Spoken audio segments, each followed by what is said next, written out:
Hi children! Oops, sorry. Hello teenagers! Are you all wondering how your second PUC marks calculated?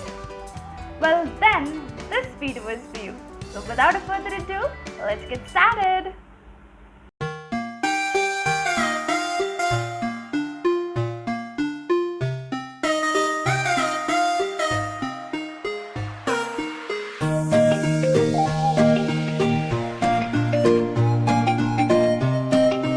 Well, here in this video, I am taking science branch as an example. However, the same method is applicable for all other branches. Firstly, did you all know how your second PU results are calculated based on your SSLC marks?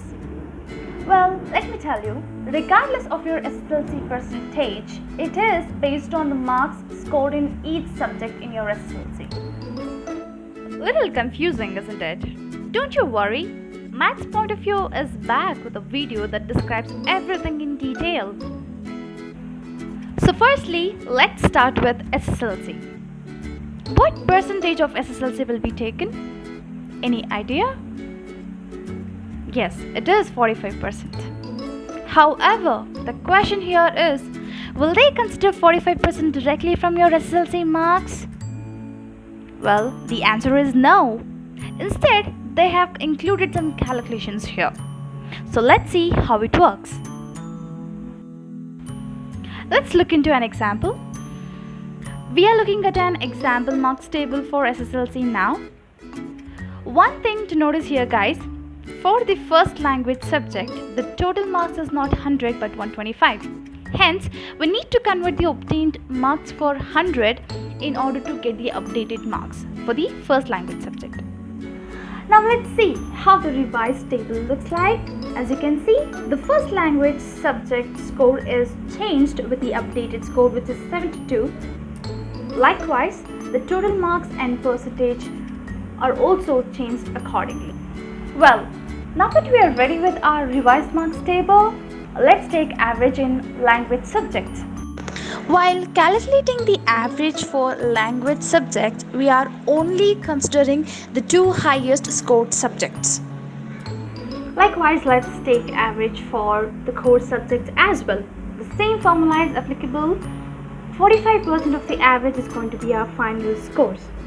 Alright, with this, we have the final scores for SSLC, which is considered for second PU results.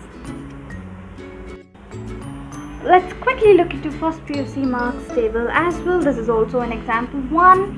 Here there is no need to do any calculation like we did for SSLC. You can just directly take 45% of each subject to get your final scores, as you can see in the right side of the table.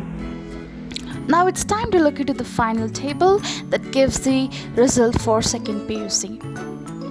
As we have already calculated the scores for SSLC as well as for PUC, let's just quickly update the scores on the table and see what the total is coming to. Now, adding the language subjects and the core subjects, the total is coming to 240 for SSLC. Now let's put the scores for PUC and see what's the total. Now let's look into the third column of the table. Here you will get 10% of the scores for the activities that you have done in second PU. Now the fourth column of the table, that is for the bonus 5% points or scores on your first PU marks. So here in the third and fourth, we have taken only the example scores just to show you how the calculation is done. So now I'm simply adding all the four columns to get the final total. So let's see what the total is. It is 520, the grand total, and the percentage is 86.67. Well guys, this is how the guideline has been given by the government to calculate our second PU results. So now quickly go back and calculate your own results. As I mentioned in the beginning of this video that I've taken example for science branch, however the method is applicable for all other branches. Just follow the method and you can easily calculate your results. I hope you guys found this video informative. If it did, hit like. If you have any suggestions, please put it in the comment section below. Please don't forget to subscribe to our channel for Infinity Learning.